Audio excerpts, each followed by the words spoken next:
Independent retail business can mean so many things these days. A brick and mortar store, an e-commerce business, a maker's online shop, a booth at an antique mall, and more. No matter which category you're in, Kathy Cruz, a fellow retail business owner and retail educator, will teach you how to market and manage your business efficiently so you can spend time doing other things you love. Welcome to the Savvy Shopkeeper Podcast. Welcome to episode 76 of the Savvy Shopkeeper Retail Podcast. Want to sell more handmade wholesale products? Stop doing this one thing. I'm your host, Kathy Cruz. So I hope you all enjoyed the Shopkeeper Story series. I know I enjoyed recording them. I enjoyed the conversations with those Master Shopkeepers members. So a special shout out to them. Thank you for taking the time to do that. I know how busy we all are and how busy you all are. And I appreciated you sharing your stories with everyone. So a quick retreat update before I get started. Retreat tickets are still available. If you want to grab a seat, you can visit savvyshopkeeper.com/retreat. That's where you'll find out about the retreat in case you're new around here. It will be in September in Greenville, Michigan. And I just wanted to let you know that, the itinerary is kind of fluid as I go along and figure out what people really want to learn. So there's a questionnaire after you sign up for a ticket, and that's really helped me determine what do I want to fill some of those slots in terms of education with. So I added one class specifically on systems and processes. By far, I also ran a poll in Master Shopkeepers, and that's the one thing people want to learn about. I know for sure the episode I did on systems and processes, and I can't think of what the number was, but that actually generated probably some of the most responses I've ever heard from listeners. So that class is hands down going to be part of the retreat. So that's one presentation that I added that I'll be teaching. And another session that I added is how to get your business seen. It's another question I get. And it could be brick and mortar, online, both. So I've always had this idea for an ebook on this topic, and I'll be creating and designing and publishing that ebook probably sometime in late August, just in time to have it printed. And everyone who attends will get a copy of the ebook. And that's another presentation that I added. So I have a couple more spots to fill. So if you've been wondering about content for the retreat, I thought I'd give you that little update. Again, savvyshopkeeper.com/retreat if you want to grab a seat and join us. This is going to be amazing. Okay, moving on to my intention for this episode. I always like to cover this at the beginning so you know what my intention is. And my intention for this episode is to help handmade wholesalers sell more, like plain and simple. This one is for the makers. But even if you're a retail brick and mortar business owner, you might still find this episode helpful. And more importantly, if you have friends who have handmade businesses, or you have friends, or you have people that come to your store and pitch to you, and you can tell that they need a little bit of help, please share this episode with them. I would love for this to be as helpful as possible to the handmade artists out there who want to wholesale. First, I want to start off with the shopkeeper's shout out. And this one is by Brittany. And she titled it, "How is this free?" ? Now, Brittany is the owner of Colopsia Clay. I had to pause there and make sure I said it right.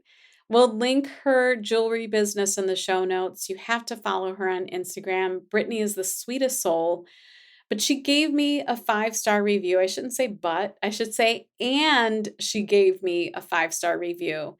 And I'm going to read what she said. "The amount of information you receive in such short and concise episodes is unmatched by any podcast I've ever listened to. These episodes get straight to the point and arm you with the knowledge that you can put into action as soon as the episode finishes. Kathy's podcast truly feels like an essential tool in my business, and I'm so grateful for it.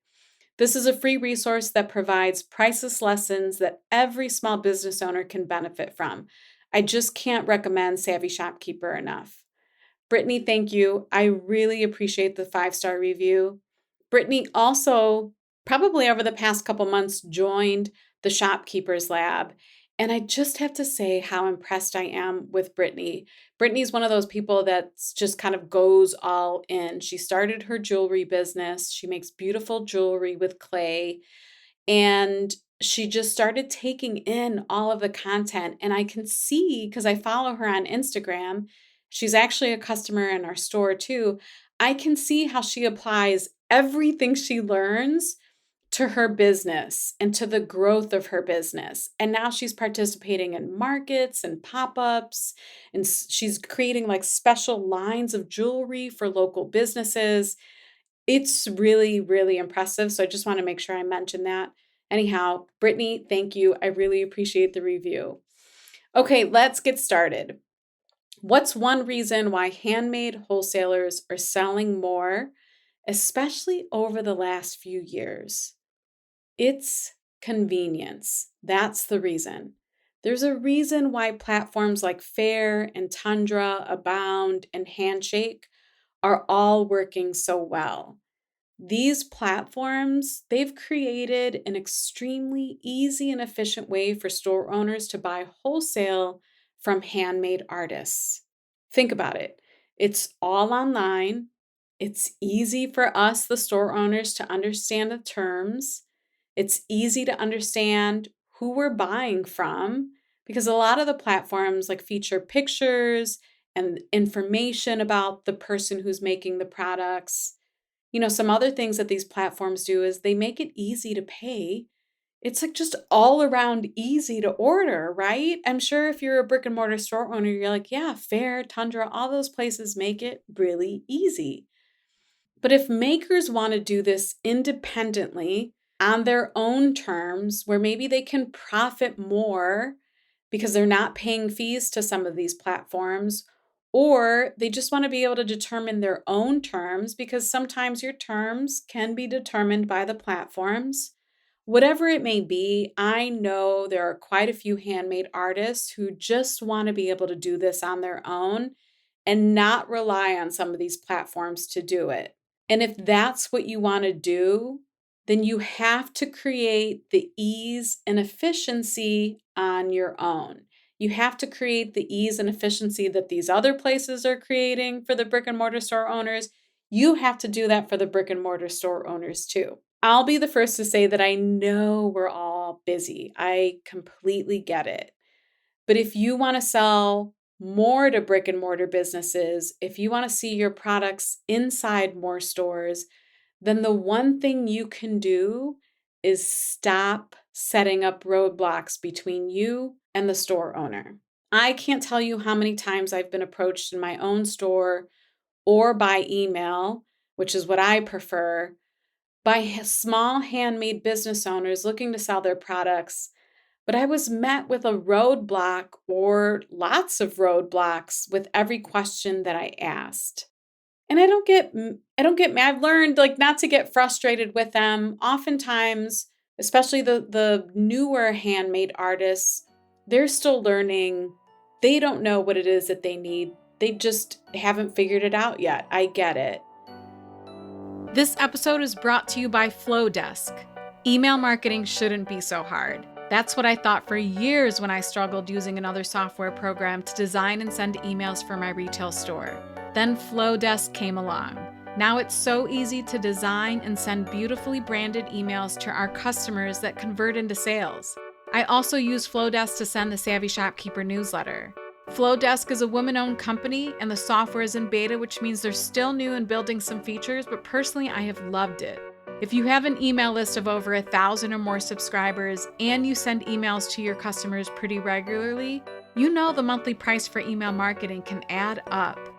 At this time, Flowdesk is offering unlimited subscribers and unlimited emails for $38 a month. But I have a special offer for you. You can have unlimited subscribers and send unlimited emails for only $19 a month. To get half off the monthly price of $38, yes, it's only $19 a month, visit savvyshopkeeper.com/flowdesk for a special link. That's savvyshopkeeper.com/flowdesk, FLODESK. And I also want to add that I, along with so many other brick and mortar store owners, we want to support you. We want to order from you. We also want you to profit more. I can't tell you how many times I've seen in the shopkeeper's lab where I've seen the brick and mortar store owners ask the handmade artists, can I order directly from you so that they don't have to go through these platforms and maybe those platforms dip into the profits of the maker? I love that I see that. So I just want to make sure that I mention that because I think it's important that we want to support you in more ways than one. So you might be wondering what the roadblocks are. And if you're a maker, you may not even realize that this is happening. So let me explain the roadblocks to you. I also want to start by saying that makers approach store owners in a variety of ways. DMs on Instagram, emails, in store visits, Facebook messages. I can honestly say that I can't tell you how to approach the store owners because this is what I'm finding, every store owner feels differently. I don't think you'll hit the nail on the head each time. Some store owners like me prefer email. I don't have time in the store to look at products or to have the conversations with people who want to sell to us. I just don't. My time in my store is so limited. I have enough time to get the work that I need done and to take care of customers. So personally, I prefer email.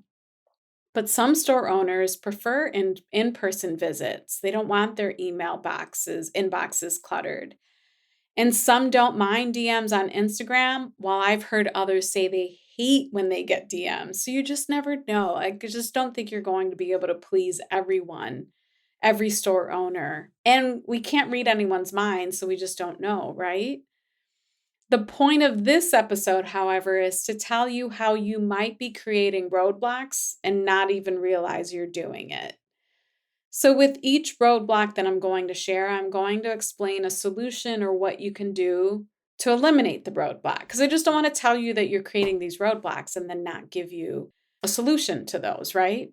So, the first question a store owner will ask you is, do you have information about your business, who you are?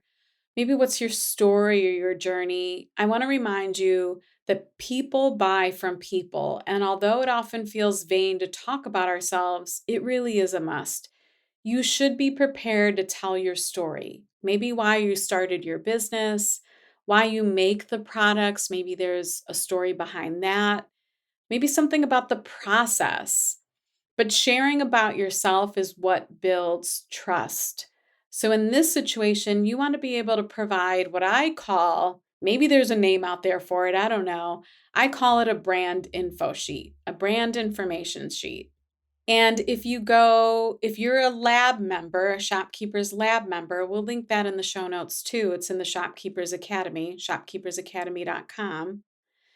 But if you're a lab member and you go to the makers module, I'm going to list a lot of resources in the makers module. But to address roadblock number one, the brand info sheet, there's actually a Canva template I created and recently added in there where you can just kind of plug in a few pictures and information about your business, about yourself, maybe a couple of your product lines. It's just an introduction about you and your business to the store owner that you're pitching to. Roadblock number two, and this is the next question a store owner might ask you, is do you have a line sheet or a website? Now, a line sheet is pretty much just a small catalog on paper. And when I say catalog, it doesn't have to be 100. We don't want it to be 100 pages.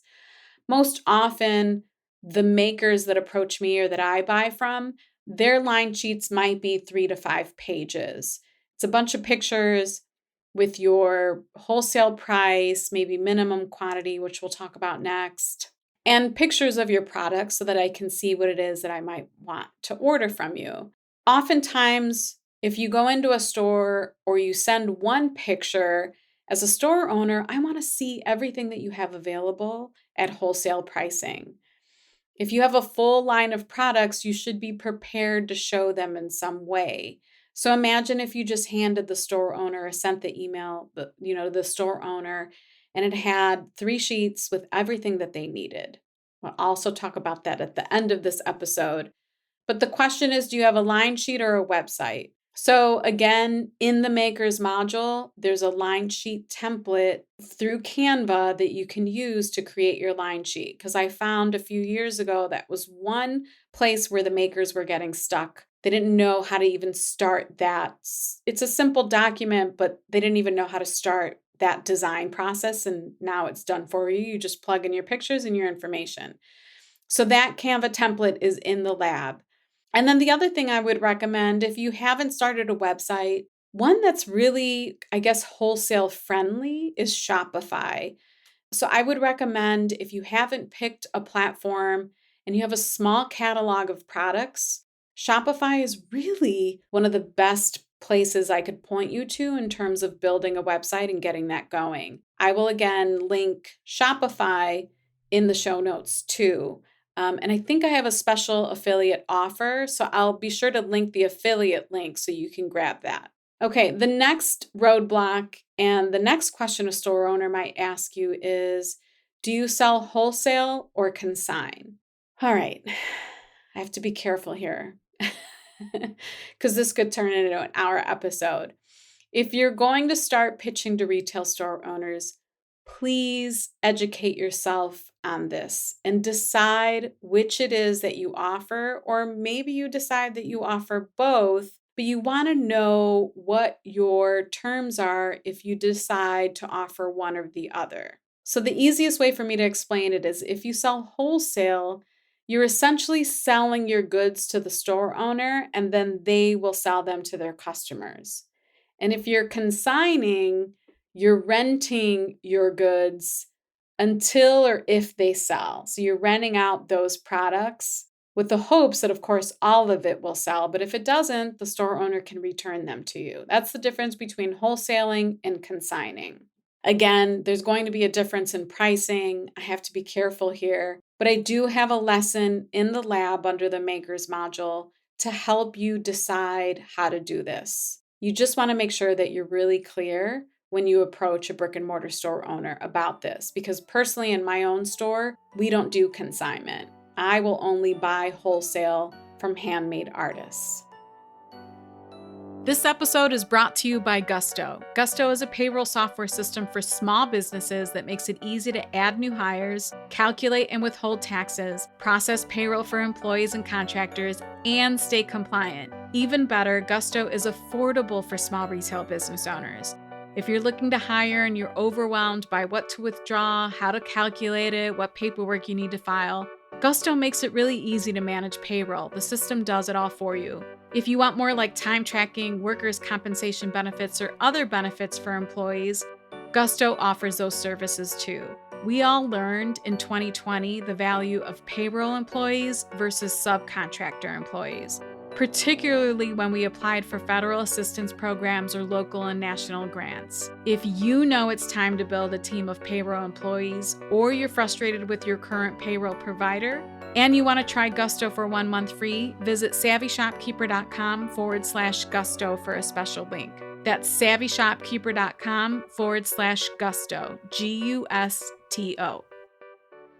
The next roadblock is, and the question is, what are your wholesale prices? Again, this could be a rabbit hole, and I could talk about this for a long time. But I think my point here is you want to be really clear. You don't want to be wishy-washy on this topic. So you want to determine what are your wholesale prices before you start to sell to retail store owners. And you want to be firm and confident about them too. So I want to add here that I have some clients who make their own products but don't wholesale at all. And part of the reason is their products are too labor intensive, or the cost of supplies to make those products is high. So it doesn't make financial sense for them to wholesale at all. They only retail. But there are some handmade artists that the supplies to make their products, or maybe it's not so labor intensive, and they can offer wholesale pricing, which is usually half of what your retail price is. Again, my point here is to determine what your wholesale prices are in advance. Be clear about it. Be confident about it. Don't be wishy-washy. Again, in the Makers module in the lab, I actually have a calculator to help you determine what your wholesale price can or should be. And that sometimes will tell you right away if you should be wholesaling your products or not. All right, the next question that you'll get, and that could be a roadblock, is do you offer online ordering specifically for wholesale, or do you have an order form? And what I mean by that is I can visit someone's website and I'll just see retail pricing because they sell to the general public. But on occasion, I'll also see maybe a link to access wholesale information. And if you don't have that website set up, maybe you just have a printed form. Either way is fine. It's just that the store owner is going to ask you, how can you order? And sometimes this is the biggest roadblock of all. I personally want this to be as easy as possible. So determine what your system is, whether they can visit your website and order wholesale. Maybe it's through an application with a discount code, a 50% off, or maybe it's a paper order form. But just make sure that you have this set up and make it really easy for someone to order from you. For paper ordering, I've seen makers share an Excel spreadsheet. It's formatted. All the store owner has to do is enter in quantities, like I want 5 of this item, 10 of this item. And the spreadsheet does all of the work. It even totals it. The store owner knows what their total is, what they have to pay you, or the check they have to write out, or I don't know. We still write checks. I don't know if anyone else writes checks. Again, my point is make it as simple and easy as possible. In the Makers module in the lab, there is an Excel spreadsheet template if you want to grab it so that you can offer this to your customers. All right, I have 2 more roadblocks. The next one is a store owner will ask you, do you have a minimum order or minimums on each product? Now, wholesaling is meant to help you sell more, bigger quantities, right? So you should have a minimum order in place. Otherwise, you would just sell retail. You would just sell one item at a time. So make sure you indicate what your minimum order is. And the minimum could be a minimum number of products or a minimum value. For example, if you sell etched glassware, you could indicate on a line sheet that each design that you offer, it's a minimum of 10 glasses. The store owner has to order at least 10 glasses of each design from you. Or it could just be a general minimum order of $200. Whatever it is, you determine that, but be clear so the store owner knows this. And then the next roadblock and the question that might ask you is, what are your other terms? And other terms could be a variety of things, but just to keep this episode short and sweet, maybe it's about shipping. Do you ship or deliver for free? That's a really good example of a term. As a store owner, I love free shipping, but as a retail coach, I want to help you protect your margins. So just be careful here. I don't want you to give too much away, and that means your hard-earned revenue and your time. So sometimes I'll tell makers to offer maybe free shipping on, their first order, and then, it's calculated shipping from that point on. Or maybe it's free shipping after a certain threshold. An intro offer to ship or deliver for free is a great idea, but it doesn't mean you have to offer this indefinitely. Either way, you can address roadblock number 6, which was minimum orders or minimum quantities, and roadblock number 7, which was shipping or maybe other terms. You can address this with the terms page on your line sheet. And this is one thing that I actually didn't have on the Canva line sheet template, but I recently added it. So if you want a newer version, or if you want to grab the terms page from the template, by all means, go ahead and go in there and grab it. But again, it's in the Makers module in the lab. And the terms page just kind of really breaks down, like, you need to order $200, minimum $200 with me. I'll ship your first order for free. I'm trying to think of other terms. I'm drawing a blank, but it kind of lays out all of those other additional questions a retail store owner might have.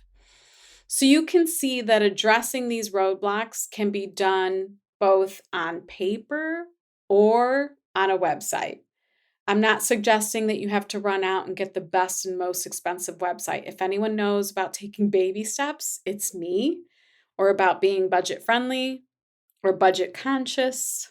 So to wrap this up, if you're a maker, make it easy for store owners to order from you. Be very clear about how to order from you and stop putting barriers between you and the retail store owner. When I talk about systems and processes, it's kind of funny, I'm doing like a full 180 here since I mentioned that class, that presentation for the retreat.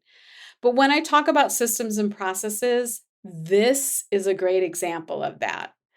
So if a maker sent me an email with the parts and pieces I just talked about, I would receive just a few sentences in the email like, hey, Kathy, I've been in your store. I love it. I think my products would be a really good fit. I noticed you didn't sell so and so. I hand make these attached. This is what they would say. Attached to the email is my brand information sheet, my line sheet with a terms page, and an order form if you're interested in ordering. Or the person would have a link to their website with all of this information on maybe a wholesale page or wholesale area of their website. So yes, you will invest initial time in setting this whole system up, creating the line sheet, the brand info sheet, the terms, all of that. But once the system is set up, imagine how much easier it makes all of the processes. Is that right? Processes? I think it's processes. How much it makes all of the processes that follow. Keep that in mind. There's an investment in time at the beginning, but the point is for you to be able to maybe pitch to dozens or hundreds of retailers and make it not only easy for yourself, but easy for that store owner too. Again, stop the roadblocks.